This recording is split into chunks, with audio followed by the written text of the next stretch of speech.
Today I'll be diving deep into a topic that's been debated for centuries: what happens when we die, according to the Old Testament, and how that compares to later Christian beliefs. This is a fascinating journey through ancient texts and evolving ideas, so let's get started. In the Old Testament, the Jewish scriptures paint a clear and consistent picture of death. When you die, you're gone. Your body returns to the dust, and there's no mention of an immortal soul floating off to an eternal reward or punishment. The Hebrew Bible describes death as a state of non-existence.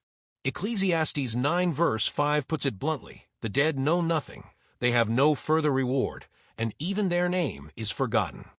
That's stark, right? No consciousness, no afterlife, just silence. Psalm 146 verse 4 says when a person's breath departs, their thoughts perish. The focus is on the physical reality of death. Your body decays, and that's it.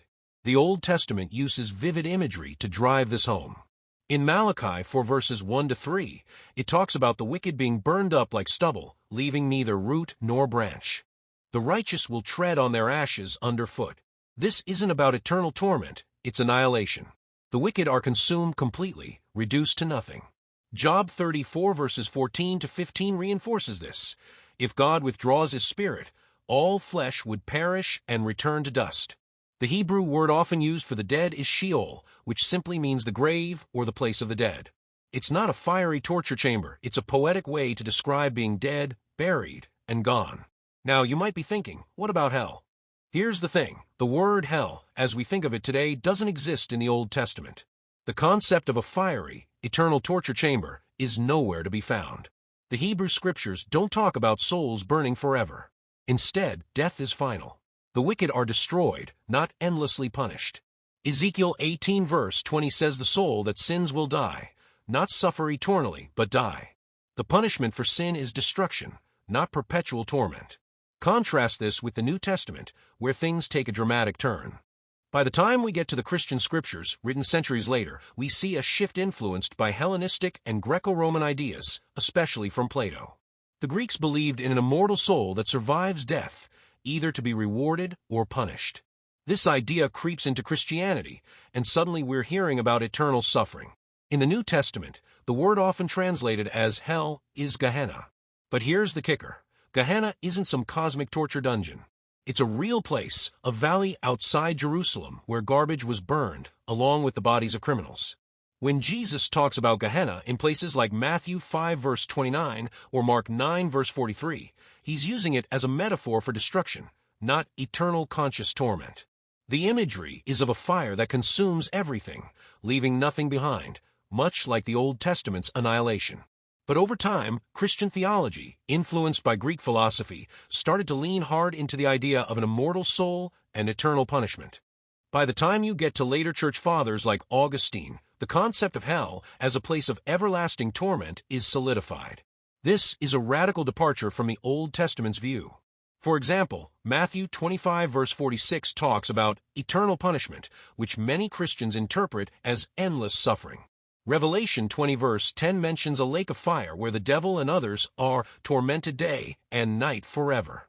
These verses, unlike anything in the Hebrew Bible, introduce a sense of eternal consciousness in punishment, heavily shaped by Platonic ideas of the soul's immortality. Let's break it down further. In the Old Testament, the focus is on this life. Rewards and punishments happen here on earth. Think blessings for obedience and curses for disobedience, as laid out in Deuteronomy 28. There's no elaborate afterlife scheme. The Jewish view was that God's justice is served in the present world or through complete destruction of the wicked. Daniel 12 verse 2 is one of the few verses that hints at an afterlife, mentioning a resurrection where some awake to life and others to shame and contempt. But even here, it's vague, and there's no mention of eternal torment, just a final judgment. Christianity, especially as it developed after the New Testament, flips this script. Influenced by Greek dualism, which separates the body and soul, it introduces the idea that everyone has an immortal soul that either ascends to heaven or descends to a fiery hell. This is a massive shift. The Old Testament Sheol is a shadowy grave, not a place of punishment. Gehenna in the New Testament, while fiery, is about destruction, not eternal suffering. Yet by the time Christianity fully embraces Hellenistic thought, hell becomes a place where souls are tortured forever, an idea that would have been alien to the ancient Israelites. This contrast isn't just a minor theological quibble, it's a fundamental difference. The Old Testament's view of death is grounded in the physical, the final, the dust. The Jewish people saw life as a gift from God, and death as its end, with hope in a future resurrection for the righteous, but no eternal torture for anyone. Christianity, blending Jewish roots with Greco-Roman philosophy, creates a new framework where the soul's eternal fate dominates the conversation. Eternal life in heaven or eternal suffering in hell becomes the central focus, something the Old Testament never imagined. This shift is just one of many ways Christianity radically departs from the beliefs of the Old Testament. The move from annihilation to eternal torment reflects a cultural and philosophical transformation, pulling in ideas that would have been foreign to the Hebrew prophets. It's a stark reminder of how religious ideas evolve, shaped by the world around them. The Trinity, God becoming a baby, God dying on the cross, God slaughtering the firstborn children, even right down to the animals, God sending 2 bears to maul 42 teenagers for making fun of somebody's baldness, God destroying the whole earth via flood to wipe out sin. Yet Noah's boat carries the inheritance of sin, which will allow Adam's sin to once again dominate the earth afterwards and end up to being the wickedness we see today. The Bible in many respects is contradictory and crazier than a cotton bazooka, superglue contact lenses, and licorice scooters. Thanks for joining me on this deep dive. Let me know what you think in the comments.